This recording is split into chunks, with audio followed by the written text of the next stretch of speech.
Daryl here. The channel is Programming in Any Language. The supporting website is programminginanylanguage.com or black-duck.com. They both take you to the same place, and it's a place where you will find the videos and PDFs of the code. The video is Static Class Members Properties. In this video, we are going to examine instance variables which are created every time you create an instance of a class. Then we're going to go one step further and create a static property. A property that stands alone and belongs to the class, not the instances. Any and all instances share the content of this static property. We'll show you why you might want to use such a thing. Here's how we'll do all that. The last video looked at static class members fields, basically. We're going to take another look this time at something very, very similar, and that'd be static class members properties. And we're also going to have the review of building a class and how all the instance variables are created. That video will be identical to the one you saw in the static class members fields if you check that out. But if you haven't, it's in here as well. So you can skip through it or fast forward through it if you have seen it. If you haven't, you can just watch it and then we'll get to the part where we're actually putting all the properties together. It's very, very subtle on what we're actually going to be doing here. But we're looking at static class members properties going into this. And when a property is declared with a static keyword, there's only one copy of the property's value in memory, no matter how many classes or instances have been created. All instances of the field share that one property. Instead of being an instance of the class to access the static property, use the class itself. So we'll be using the class instead of the instance to access the property that we're looking at here. And we'll get into that in a bit. But first of all, let's take a look at what it's all about when you look at properties and instance variables in classes to begin with. Then we'll jump into this afterwards. Let's review the instance fields and instance methods first so we get an idea of where we're going with this thing. Right now, we know that each instance of a class has its own set of fields, instance fields. You can create several instances of a class and store different values in each instance. For example, given a class named dice, to create a dice object, we use dice, my dice equal new dice. What's going to happen is we're going to create a my dice object. An instance of a dice object right here. My dice is a variable that references the object of the dice class. The new keyword creates an instance of the dice class, and the equal operator assigns the reference that was returned from the new operator to the my dice variable. What does all that mean? Well, it means this. Once the dice object is created, you can access members of the class with the my dice type role. So we've created that dice class here. And if we instantiate it, we then can get at the role right here by actually doing the role, which does nothing more than create a random number generator, creates a number between 0 and 5, which we add 1 to, so we get 1 through 6, just like the sides of a dice. And then we use a switch to figure out which side we're looking at, giving us a 1, 2, 3, 4, 5, or 6, which we can use as an index to an image list to bring back pictures or whatever of a dice if we wanted to. And that's what we're going to do. So my dice role creates this, and then the statement that stores a value in the side of field that belongs to the instance, that is my reference of my dice. Now we can do two my dice roles. And what will happen then is we're actually instantiating two different dice classes. And we'd have two different roles. So we could have two dice side by side. One could have a 2 in it, one might have a 5 in it. That basically allows us to roll two dice. Classes can have instance methods as well. When called, it performs an operation on a specific instance of the class. We have my dice 1 roll, and we have PBX picture box or image is equal to the image list dice images, and we have the index right here. The my dice 1 get side up gives us that index to the image list, which then is passed to the picture box, allowing us to display a picture of a piece of dice on the screen. The last statement calls the get side up method, which returns an index to the list image, letting the picture box display that image of one side of the die. And since both of the instance field and instance method are associated with an instance of the class, they cannot be used until an instance of the class has been actually created. We have to actually create it first. Looks kind of like this. We have my dice equal new dice. So this is actually instantiating the dice class. Once we did that, we can do my dice.roll and actually roll the dice. And then we can grab that picture. So right here, we're doing the roll. And right here, we're doing the roll. Notice we have two dice actually being generated here, dice 1 and dice 2. And then what it does, it goes through this case and brings back that index, 1, 2, 3, 4, 5, 6, whatever, to the get side up piece. And we end up then being able to display a picture of the dice. Look something like this. We'd have multiple screens. We have some game, who knows what. We'll actually play the game. And what will happen is we'll end up with this roll dice form that comes up. We can roll the dice or exit if we want. If we roll the dice, we end up with 2 dice showing up here. The index is now giving us this particular piece, which we can put to the image list and put it on a picture box. Let's take a look and see how this actually works. We're going to create a new project. That project is going to be called Dice App Demo. And we're going to place it in a folder I've already established, the sandbox. I'm going to change this form to be roughly 435 by 375.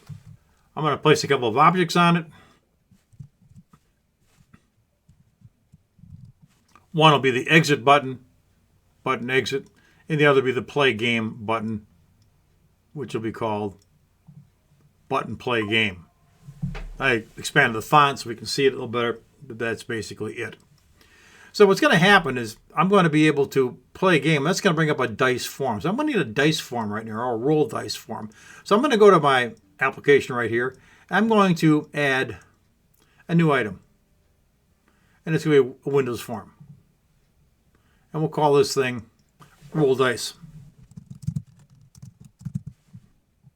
And that creates that particular form right there. My roll dice form is going to be 298 by 279. And in it, I'll place a few more objects. We're going to place a picture box, PBX Dice 1 and PBX Dice 2. So this will hold the image, or show an image of 2 dice, the sides of 2 dice, so whatever we roll. This will be button roll. It's going to BTN roll. It's going to actually roll the dice for us by using the class. And this will be our exit button, which will get us out of that. Now, what we're going to do is we're going to set up the class. So I'm going to go right here again, and I'm going to say add a new item. This time we're going to add a class. And we're going to call that class Dice.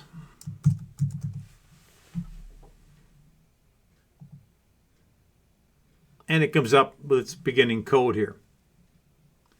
What I'm going to do in the code, I'm going to create a field to represent the side facing up, side up. I'm then going to place the constructor. Public dice 1, side up equals 1. I'm establishing it as 1 right now, but we'll change that through a rolling method. I place that rolling method right here. And what we're going to do is basically create a method called roll. It's going to take in an integer, int roll, and that integer is going to be randomized. We're going to create a random number generator. It's going to create something from 0 through 5, ran next 6. We're going to add 1 to it, so we have 1 through 6 in int roll when we actually establish it. Once we have 1 through 6 in there, we can use a case or a switch statement to go through and see what side is actually up, what actually came up. And whatever it is, we're going to send that number to side up, which is going to represent the side of the dice that is actually showing. That's all we have to do there. Now, we're also going to create a method to get side up. We're going to return it. So we'll add this routine right here, public ints to get side up, and return side up. So we're creating another method here of get side up so we can actually return side up to whatever calls it. So that's our class. Method to return the side up field. That's all we have to do for this thing. So that creates that. So now we have a class here that we can start working with and start using. With that in place, we can go back to our sum game design and write the code for these things. All this thing is going to do is call the roll dice form, and all this is going to do is exit our program. So we'll do the exit first. And then we'll do the play game. What the play game button does is it uses the roll dice form, creates a copy of it, an instance of it, and we have a new roll dice up here. So we're going to create a My Dice image out there, a form. And then we're going to show it. And we're going to give it the focus, so we have to stay on it until we actually exit off that form. Does this thing work right now? Should. There, the start. You know what I actually want to do too is I want to take both these forms before I do that. And I want to have them come up in the middle. The starting position, I want to be center screen. That's there. I also want to go to my roll dice design, and I want to have this thing start out center parent. Now we can see if we're actually on the right track here. Form moves up, play game is there. Exit button's there, play game's there. Hit it. It does bring up the roll dice form. These things don't work yet because we haven't coded them. So I'll click off this. Actually, when I see this, you can see that I have to. It's a modal form, so I have to exit this out before I can get back to here and actually close this. So this button is actually, this form right here is done. It does everything it needs to do. What I need now to do is create the code for the roll dice form. Well, the easiest thing to do, the exit button first. So we'll do that guy. We'll close this form. And we're going to need one other object on here. We're going to need an image. So we'll create the image dice down here. It's going to contain all the images of the die we might have. And right now that collection is empty. No, it's actually got stuff in it. Okay, it's got stuff in it already. Brought it in from the copy that I just did. So there's 1, 2, 3, 4, 5, 6 items in here. So we have things out there that it's actually getting. And we have the size, 120, 121 through 135 of the dice that are there. These things look like this. I have out my graphics area. And you can see that they look like something like this. There's what your dice looks like. So we're going to grab those. So what I need to do here is I want to actually write the code for the roll dice click event. What we're going to do here is we're going to put in that code. The first thing we're going to do is we're going to generate an instance of the dice. Dice, my dice equal new dice. That's going to create the instance for dice 1. Then we're going to generate roll for dice 1 and display it. So my dice roll, we're going to call that method for my dice 1 roll. And we're going to actually take that, whatever we get back, into get side up and put it into the images file and display it in the picture box dice 1. We're going to do it again for dice 2. We're going to generate roll for dice 2 and display it. Again, we use my dice roll, my dice 1 roll. So we're only using the one instance that we actually did here. And we're going to roll it. And what's going to happen is we're going to end up in picture box 2. We're going to take whatever came up and put that dice in there as well. And that's it. That's all we need to do. Do file save on this. Our picture boxes are ready. We should be ready to go on this thing. So we're going to take a look and see what happens. Here's our play game. We can roll our dice. Up comes a pair of 2s. We can exit this out and exit this out. And we're good to go. Run it again. Play a game, calls the modal form, roll dice. We can't get off this. We actually have to do something on it. We'll roll our dice. We get a 5. Roll it again. We get a pair of 4s. Get out. Exit. So that seems to be working. And that's all using instances of classes. And what we end up with is our class, our some games box, and some kind of game could be in here where we'd actually use, and we have a roll dice routine that's going to be popped up right inside there. And that's the extent of it. That's all we need to do. Okay, let's look at static class members' properties. A static class member belongs to the class, not to the objects instantiated from the class. As we just saw in the review piece, each instance of a class has its own set of instance fields and instant methods. Instant fields and instant methods are associated with a specific instance of a class. You can create a field, property, or method that does not belong to any instance of a class. These are known as static fields, static properties, and static methods. We're going to be looking at static properties this time. When a property is declared with a static keyword, there's only one copy of the property's value in memory no matter how many class instances have been created. All instances of the class share that one property. Instead of using an instance of the class to access the static property, use the class itself. Now, what's going on here? Basically, what we're going to be doing is we're using the class right here for the int number of rolls to actually obtain it and put it. How are we doing that? We're going to the get property because we're setting up our class different. Instead of having a field in here, we're going to have a property. Public static int number of roles, getting set is equal to 0. It's set as a static property. And so we have that there. We also got rid of the instant count method has been removed. We don't need that anymore if we're not using fields. We're just going to use the property itself. So that's all we really do is use it here to get that count and put it in place. That's all there is to it. What I've done is I've taken a copy of the static field we set up before in the past video, and I'm going to just modify that to make this thing work. I'm going to look at the sum gains first. We're looking at that. We're going to look at the code for this thing and what's different here. Well, what's different here is basically the area right in here. We're got the roll dice, my dice is going to be the same. There's no problem with this. The show dialog is going to be fine as well. We're going to display the right form. Dice my count equal new dice, we're going to do that as well. And we're going to have this label in here, which is fine, getting the instance count and popping it in there. What's going to be different, though, is how we actually do this. Instead, we're going to comment this out. Then I'm going to make a copy of this and play it right in here. What I'm going to do with this thing is change the my dice count, this whole section back here, to get our labeled number of dice rolls text. We're going to instead go dice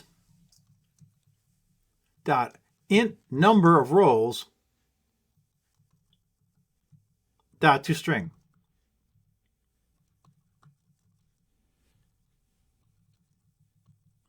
And this gets it directly from the class. Well, we have an error here because we have not set up the property inside the class, and we're going to do that next, or in a bit. First of all, we're going to take the roll dice code to see if that needs to be changed. And basically, we're generating the dice right here. That's the same. We're going to be going to my dice. We're going to roll it, get the side up right here. Image dice, that's going to be the same. And we're going to do my dice and get the second image and pop it up there. No problem there. It's the count that we're really interested in. So it's the dice itself, the class, that we're actually going to be changing. When we look at that, what we're going to do here is we're going to remove this completely. We don't need it anymore, the static int number of rolls. We'll just pop that out of there and get rid of it. And instead, what I'm going to do is I'm going to set up a public static int num rolls get set, make it equal to 0. And this sets the actual static property. So now it's sitting there and getting that in place. That's all we have to do. We can also totally remove this method right here, get instant count. We don't need this anymore, so we'll get rid of that completely. So all we really are doing is creating an integer property inside our field that we can make work. Everything else stays the same. In number roll stays the same. The get side up stays the same. We can keep all that, and that's it. That's all we need to do to make this happen. Let's go back to our sum games code, and notice our error is gone right now. Let's do a file save all, and let's do a run on this. Let's see if this works. The start button, play the game. There's our roll dice, pair of 3s, get out. We have 2. Hit it again, roll dice, 4. Exit out, we've got 4. So it's working just fine. Basically using the class instead of the field to make this work. So it's a 6 of one, half a dozen of another when you get right down to it, but simply using a property may be a little bit easier, a little less that you have to do to make it work. You have good control over it. You've got a property out there that you can set. That's basically static class methods using properties in a nutshell. So you can get the same result using a static field as you might a static property. Which one do you use? It depends on the application itself. In most cases, it is your preference. Next, we'll be looking at static methods. This is very different from static fields and static properties. Static methods allow you to do things with your classes, such as keep a count as to how many instances you've used. Check that one out next. Thanks for watching. If Visit the website when you get a chance, and please subscribe to the channel. There's more stuff coming every week. We'll see you in the next video. Take care.